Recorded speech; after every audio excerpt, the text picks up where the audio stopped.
Hola Felipe, buenos días. Nelson, querido, ¿cómo estás? Hoy día para hablar claro contigo, vamos. Claro que sí, gracias Felipe por estar con nosotros, ya la gente lo está observando. Mis queridos amigos, por favor, si usted tiene alguna preguntita, si quiere algún comentario, si quiere decir algo, es ahora, por favor, para que usted pueda conversar y participar de este diálogo. Felipe, me gustaría ir por el tema que justo terminaba.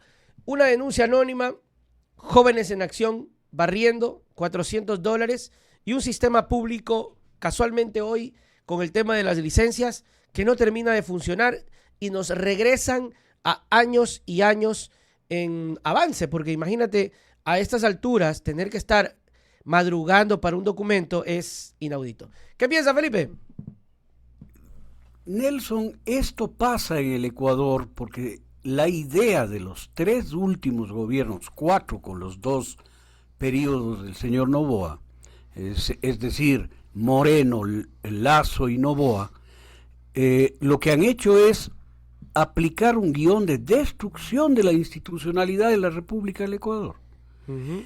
Cambiar las políticas públicas de empleo, de desarrollo de la juventud, por caridad pública, caridad institucionalizada con este tema de jóvenes en acción, que se convierten en sistemas electoreros. Esto se activa, y no me dejarás mentir o me corregirás si estoy equivocado, esto se activa justamente en periodos anteriores a las campañas electorales del señor Qué Noboa. casualidad. Es súper casual, ¿no? Entonces ahí empieza el reparto de bonos, la aparición pública, el qué maravilla mi esposo, cómo trabaja por los pobres. O sea, esto es lo que se aplica en la maquinaria. Y lo demás, estos servicios que merecemos, ¿no? Han sido desmontados todos y cada uno de ellos. Acuérdate tú que un ministro, creo que fue del señor Lazo, dijo que era inaudito que aquí se obtenga un pasaporte en 20 minutos. No hay que olvidar esas cosas. Claro. Dijo que había que esperar 40 días o como en Inglaterra. Mentira, falso, Sí. ¿no? Mentira de todo, mentira cerdosa. Pero era decir, ¿saben qué? Ustedes cholos de mierda no merecen tener un servicio digno. Ustedes levántense a hacer cola, que para eso nacieron.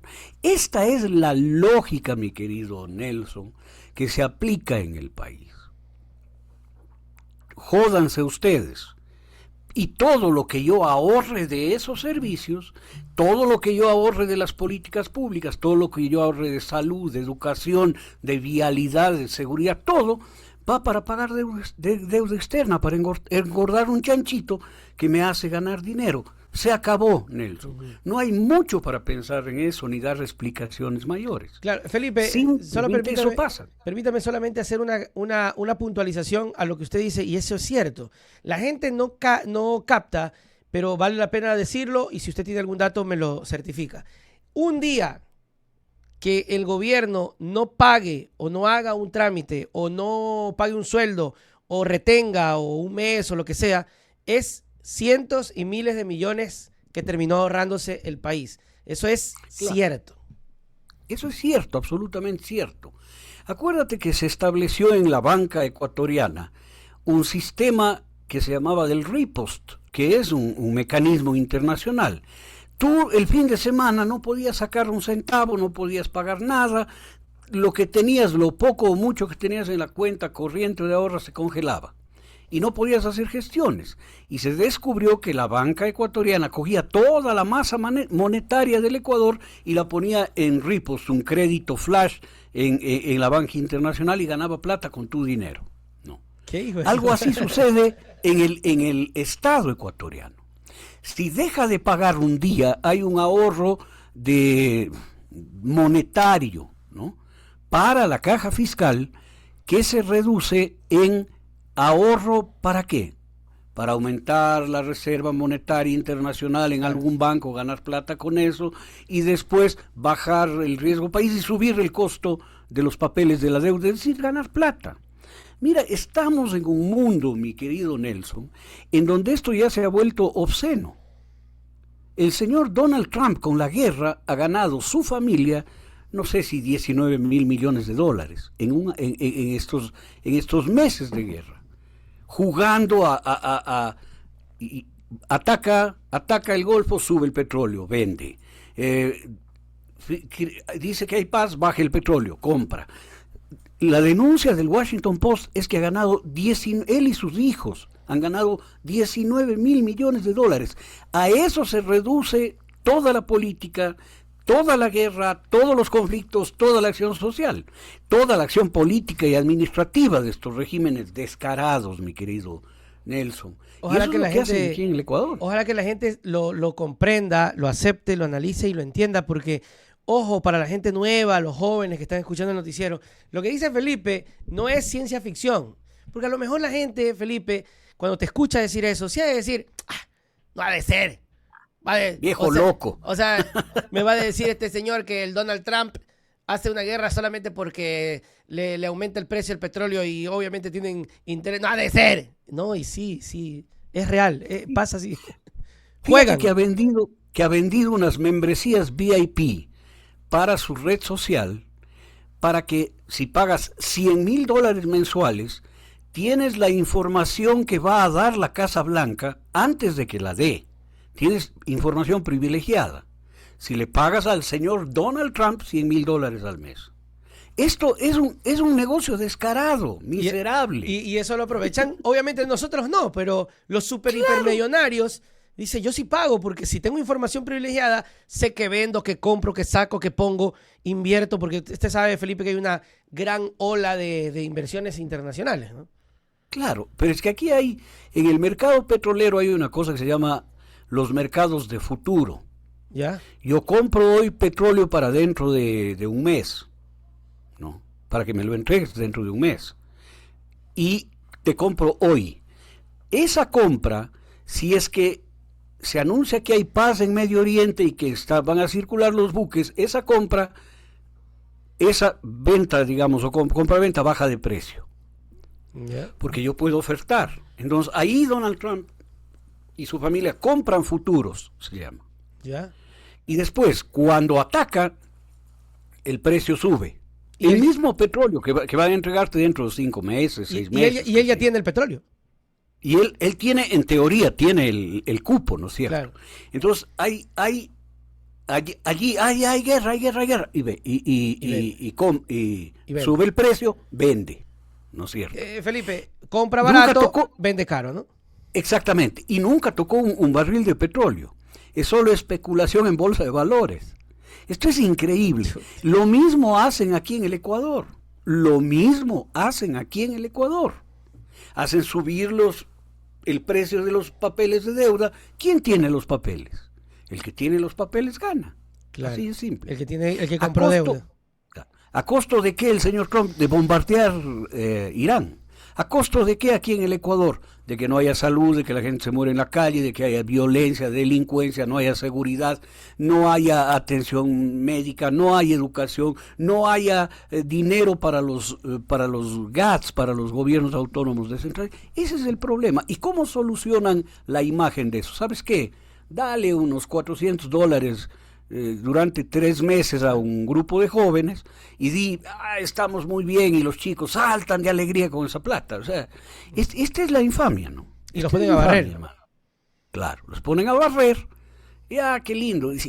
Y son chicos que deberían estar construyendo su futuro.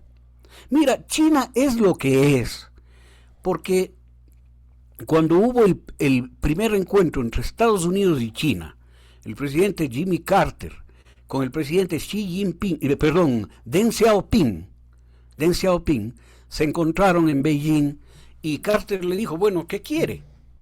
Y el presidente chino le dijo, quiero 100,000 becas de estudio en las mejores universidades tecnológicas de Estados Unidos. Muy bien. Entonces Carter se rió y le dijo, pero no quiere inversiones, no quiere un crédito. No, quiero 100,000 becas. Y mandó 100,000 jóvenes chinos a estudiar en Estados Unidos, en MIT, en todas las mejores universidades tecnológicas. Regresaron esos 100,000 jóvenes chinos a China, construyendo un futuro para ellos, e hicieron el milagro de desarrollo que ha tenido China. Pero es que esto acá no se entiende, acá los jóvenes No, pues aquí son o sicarios o barrenderos, pana. Sí, ¿Cómo es eso? y no queremos ofenderlos, pero es verdad. La vez pasada se ofendió a alguien porque usted decía que van a agarrar la plata y se la van no sé si fue usted o no me acuerdo quién dijo que se le iban a chupar. No, yo no. Para mí no es malo. No, Felipe, no. Fue el asambleísta Rodríguez. El asambleísta Rodríguez, que estábamos hablando y dijo no, Nelson, agarran la plata y los muchachos se van a chupar. Entonces se ofendió. Que hagan lo que quieran con la plata, hermano. Claro. Derecho. Alguien se ofendió, pero es que al final, insisto, sí, hacen lo que quieren. De hecho, lo van a hacer. Pero lo que tienen que saber, mi querida gente joven, es que no es el camino adecuado. Te van a tapar el momento, te van a solucionar, te van a dar un momento de felicidad, pero luego el golpe va a ser duro, que es lo que seguimos sosteniendo, más por lo contrario del ejemplo que decía Felipe sobre China, que aquí no, pues aquí el pelado si se llega a salir de Ecuador no te regresa nunca. No, sí regresa, pana, regresa esposado vestido de blanco, con zapatillas y deportado por el ICE. O sea, aquí hay que tener las cosas bien claras, no hay salida, porque este gobierno no da salida. Y la cosa es muy, muy complicada. Yo te digo, Nelson, querido, el Ecuador necesita una transformación absoluta y de fondo. Esto no es un tema este rato de maquillar esta democracia en la que nos encontramos, ¿no? Yeah. Se necesita hacer un cambio de fondo, profundo. Ya basta del pasado. Aquí hay que mirar al futuro y establecer una ruta para el desarrollo, el bienestar, la felicidad de la gente, la seguridad, la paz, el estudio, la salud, el trabajo, la riqueza social. Un país que no es rico socialmente es un país de mendigos, hermano, claro. Y un país violento. Y temeroso. Contigo hablamos de la tensión social como olla de presión, ¿no es cierto? Y temeroso. ¿A dónde quieren llegar? La gente temeroso. Está con miedo, la gente no sale, no hay arte, no hay cultura. ¿Qué turismo, hermano? Mataron a 8. Mataron a 4, encontraron descabezados en Azuay, creo. En Azuay, sí. Y en Salinas balearon a la gente, o sea, ya ni siquiera puedes ir a estar tranquilo. Oye, y claro, dicen, qué horror, nadie reacciona. A ver, cuidado. ¿Quién va a reaccionar? Yo voy a hablar como psicólogo acá. ¿Quién va a decir? ¿Quién va a reaccionar? Ningún ser humano, ni sueco, ni noruego, ni finlandés, ni japonés, ni chino, ninguna persona va a reaccionar ante un tiroteo. Lo único que va a hacer es tratar de protegerse y proteger a los que están allí y escapar a sus cercanos. No hay reacción posible ante un tipo armado que dispara. Esto hay que tener, no es que horror, la gente en Salinas ni siquiera se viró a ver, pero oye, es una cosa es un shock emocional tan potente porque se pone en riesgo tu vida, tu existencia. Por lo tanto, todos los mecanismos de autodefensa funcionan y una de ellas es el mecanismo de negación. No mirar siquiera y después decir qué pasó. Claro. Entonces, no es que qué horror el Ecuador, no. Qué horror el gobierno que no hace nada para desmontar, destruir, decapitar, deconstruir, evitar, combatir el crimen y la delincuencia, que no se combate con policía, hermano.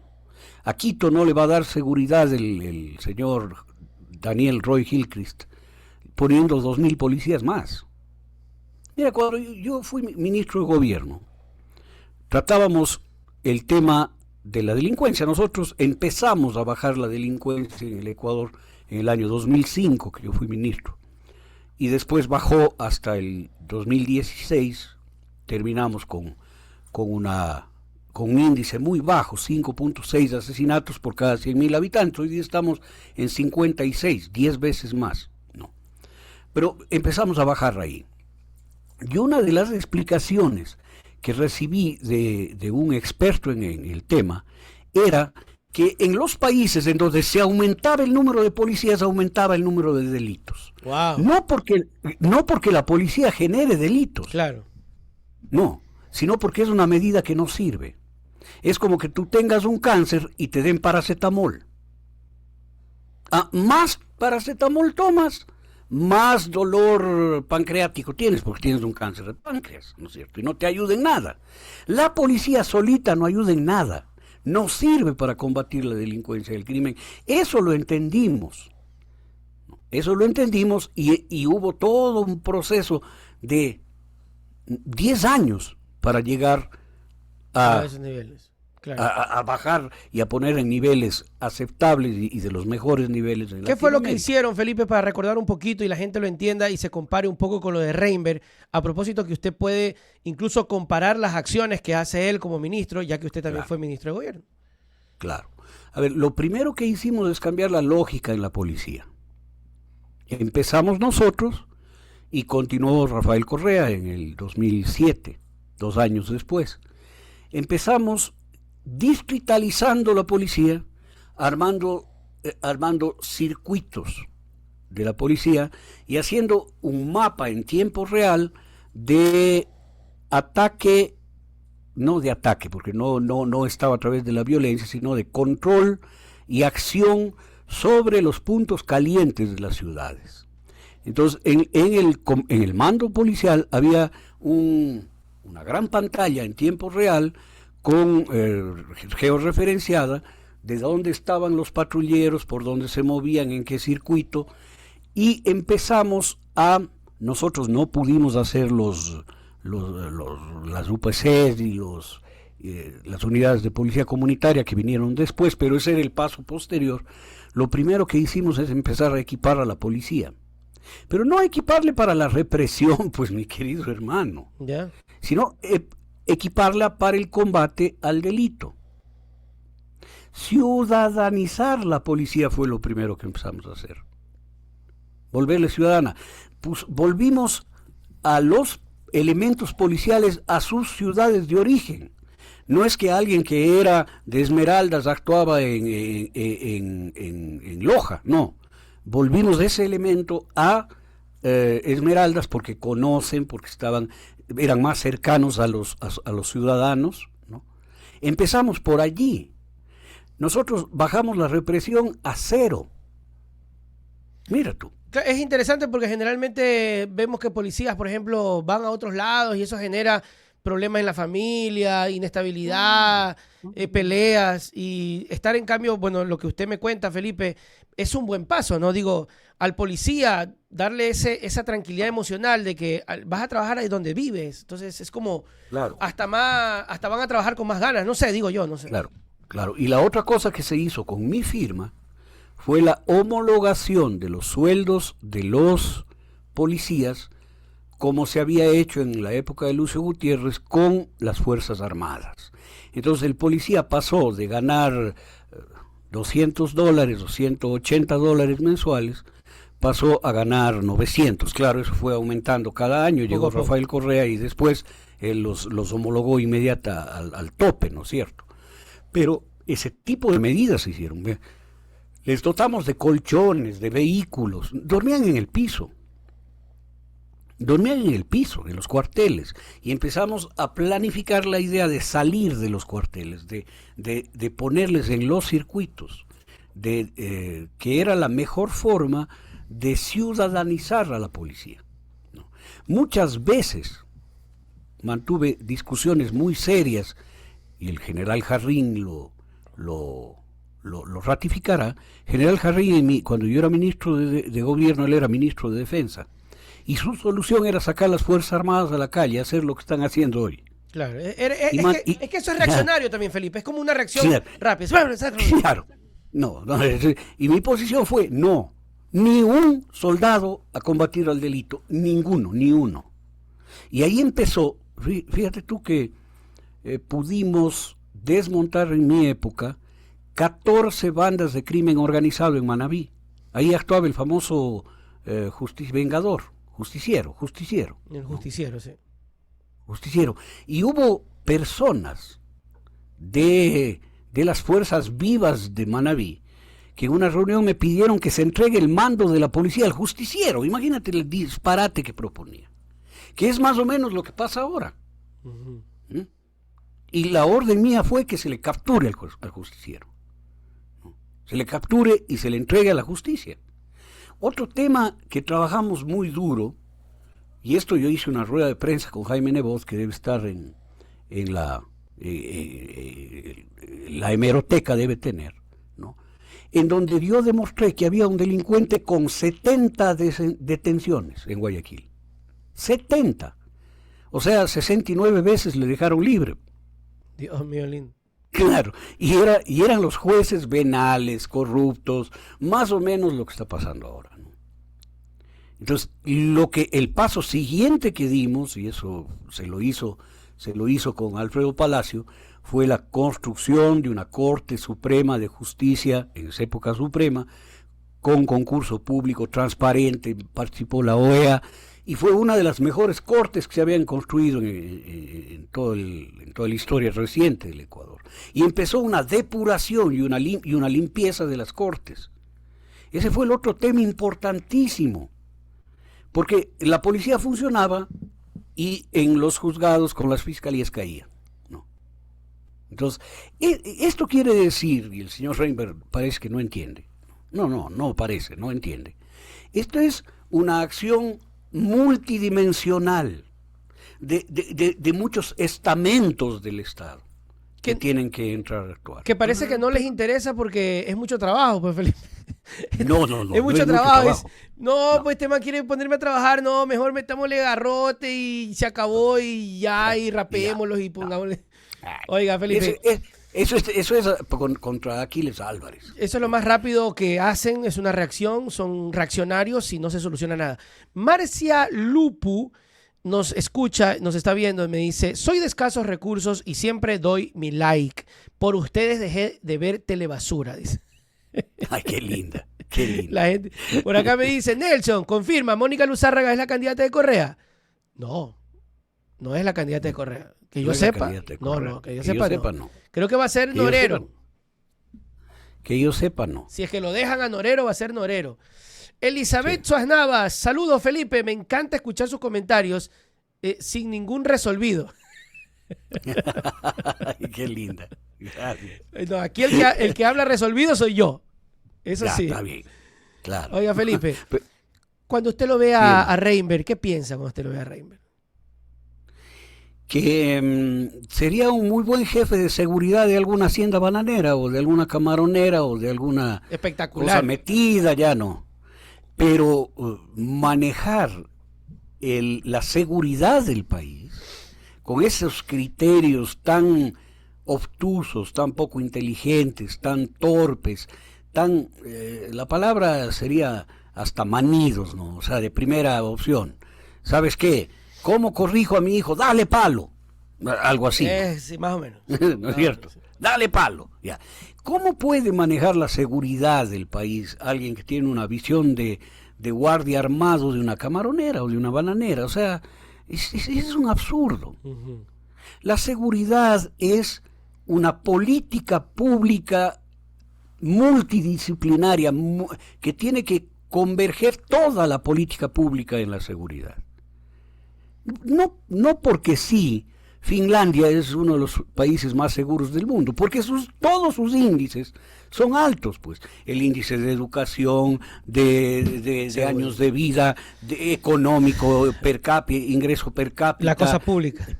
La cosa pública, las condiciones de vivienda, el índice de necesidades satisfechas. Es decir, no es pues acá que yo pongo un policía detrás de cada ciudadano. ¿Y quién le cuida al policía? Claro. Entonces pongo un soldado. ¿Y quién le cuida al soldado? Claro. Ahí va la historia de que para acabar con los ratones pones gatos, pero se vuelve una plaga de gatos, entonces metes perros para acabar los gatos. Y como se vuelve una plaga de perros, entonces metes, qué sé yo, tigres, y después los tigres te comen. O sea, no, esa no es la lógica. Quien tenga esa lógica está total y absolutamente equivocado. ¿Y sabes qué? ¿Cuál es el problema, mi querido Nelson?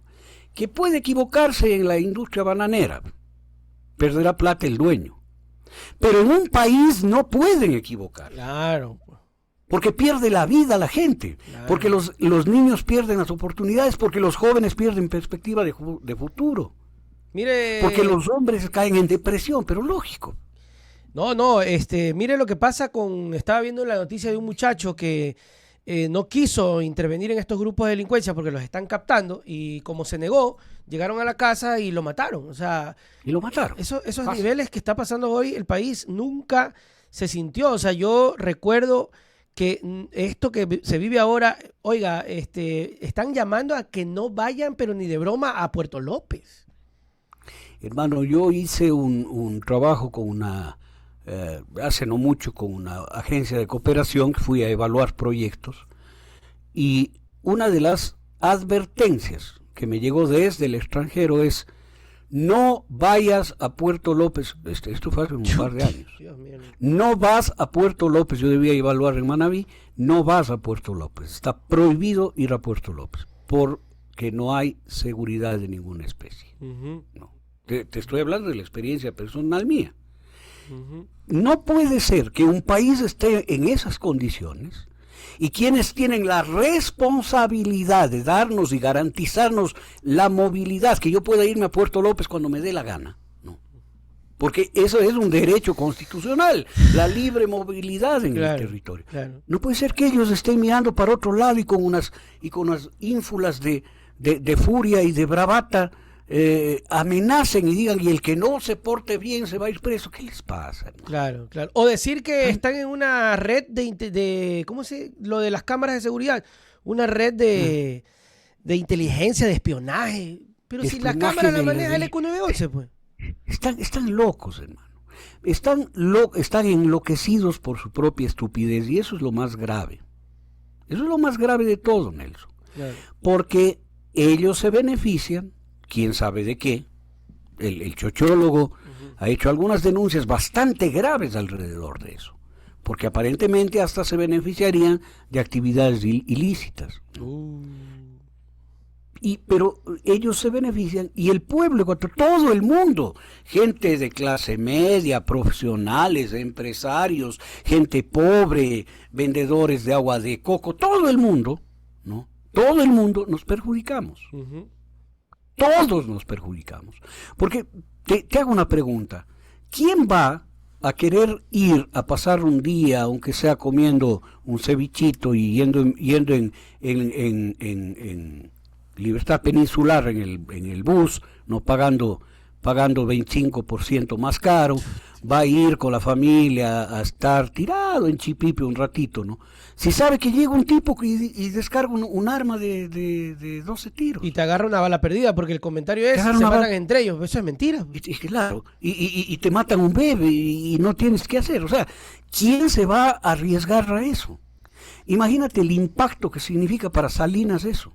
Oiga, Felipe, ¿cómo usted analiza el comentario típico de, por ejemplo, es que esto lo dejó? Porque ellos se lavan la mano diciendo culpa de Correa, ¿no? Como si en este país solo Correa hubiese sido presidente y no pasó antes Lazo y no pasó antes Moreno. O sea, ¿sí se da cuenta, Felipe, que en este país la política borró del mapa ideológico, no sé si ideológico, de la idea, el ideario, a Lazo y a Moreno? No existen. Usted ve y dice, oiga, es que estamos así por culpa de Correa. Pero si Correa fue presidente hace 10 años, loco. Y después de Correa vino Moreno, que traicionó a Correa y se alineó a la derecha. Y luego vino Lazo. Oye, se olvidaron de esos locos. Claro. Y al mismo tiempo le quitaron la pensión vitalicia del presidente. Y al mismo tiempo le bajaron el retrato de Carondelet como si él no hubiera existido. ¿A Correa? Claro, al mismo tiempo. ¿No es cierto? Al mismo tiempo. Le han borrado de algunos libros de historia. No existe Rafael Correa. Y al mismo tiempo es el culpable de todo. O sea, esto es el pretexto de ladrón que le coges en el barrio. ¿No? Le robó a Nelson. Y todo el mundo coge y le corre. Y cuando ya le van a coger, el otro corre con él. Y dice: allá va el ladrón, allá va, cójanle, ese de allá es. ¿No es cierto? Oye, ¿cómo puede ser posible que hagan el negociado de Progen y digan: no, la culpa es de Correa? Qué bestia, pero Correa creo que... Ya, hermano. Y ahí sí rayaron ya. Todo, mejor dicho. ¿Te acuerdas que hay un librito de autoayuda y de incentivos para las empresas que se llama La culpa es de la vaca? Sí. ¿No es cierto? Muy famoso. Es un empresario que dice: pero ¿por qué hemos bajado de la historia? Es esa, ¿no? ¿Por qué hemos bajado de la venta de cueros? Entonces, el uno dice, porque, bueno, están picados, qué sé yo, hay insectos, no se les alimenta. Y después concluyen que la culpa del bajo de precios de los cueros en el mercado internacional es de la vaca. ¿No es cierto? Está bien. Entonces, ese es el símbolo de la estupidez. Sí, no. Yeah. Que se aplica en el Ecuador así. Se aplica, pero ahí. Una vez le callé la boca a un sufridor que me dijo, oye, dice, ¿y por qué no lo criticas a Correa? Y yo le dije, ponlo de presidente y mañana lo critico. Bien hecho. Claro. Habla serio, pues el presidente es Noboa, el que tiene que responder ahorita es Noboa, no es Correa. Pero ¿sabes qué? Esto responde a un mecanismo también psicológico, muy extendido. Como hay la negación ante sucesos extremos, hay la culpabilización ante sucesos extremos. Claro. Tienes que echar la culpa a alguien. Eso es muy natural, ¿no? Es como necesitamos. Eso es súper natural. Claro. Súper natural. Mira, de historias de mi propia vida. Yo a mi hijo mayor le regalé una moto cuando tenía 17 años porque quería una moto. Y tuvo un accidente terrible en Cuenca, se le cruzó un vehículo en un semáforo y fueron casi muere, fueron 2 años de operaciones y tal. Y un pariente, cuando estaba en coma mi hijo, me cogió de la solapa y me dijo, tú eres el culpable. Entonces, Chuti, ¿cómo le das una moto? Claro, ¿No es cierto? Claro.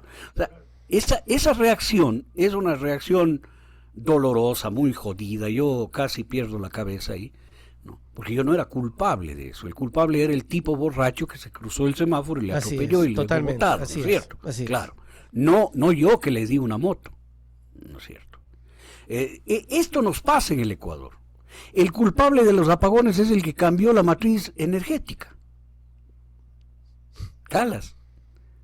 Y los verdaderos culpables son los que no supieron manejar esa matriz y le hicieron pedazos. Y pagaron millones por motores que no valen. Y pagaron millones por motores que no valen y se embolsaron la plata.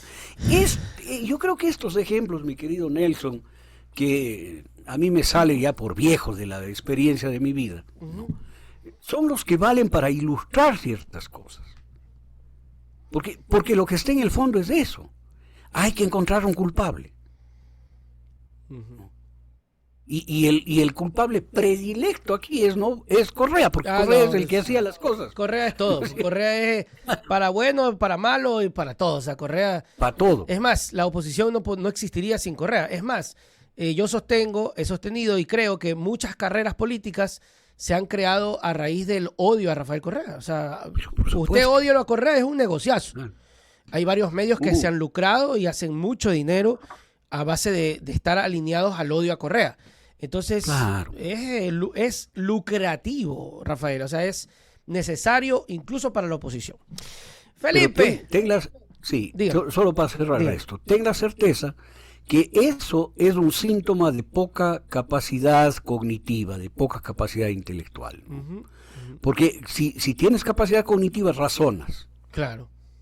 Si no tienes capacidad, no razonas y reaccionas con exabrupto como ese, ¿no? Y esperemos que la mayoría de la gente ya razone y diga, oye, ¿será que le podemos calzar un poco la responsabilidad a este presidente y nos olvidamos de que Correa hace 10 años? Bueno. Pero por supuesto. Felipe, sus palabras para despedirnos. Mis palabras para despedirnos son que se mantengan en resistencia. Esto no va a durar para siempre. Eso sí. Y esto no es consuelo de tontos. Así es. Los pueblos sobreviven a los tiranos. Así que, pero sobreviven resistiendo. Resistiendo no es aguantando. Resistiendo es resistiéndose. Diciendo no. Allá no voy. Exactamente. No voto. Entonces yo... No. Mi voto no vas a tener. Punto, por ejemplo, ¿no? Y tengan fe. Porque se viene un momento que ya anunciaré. Se viene un momento muy importante para este país. Qué bueno, qué chévere. Y va a ser en septiembre. Así que déjele ahí. ¿Qué vendrá en septiembre? Nos avisa. Ya les contaré. Gracias, Felipe. Chau. Un abrazo. Chao.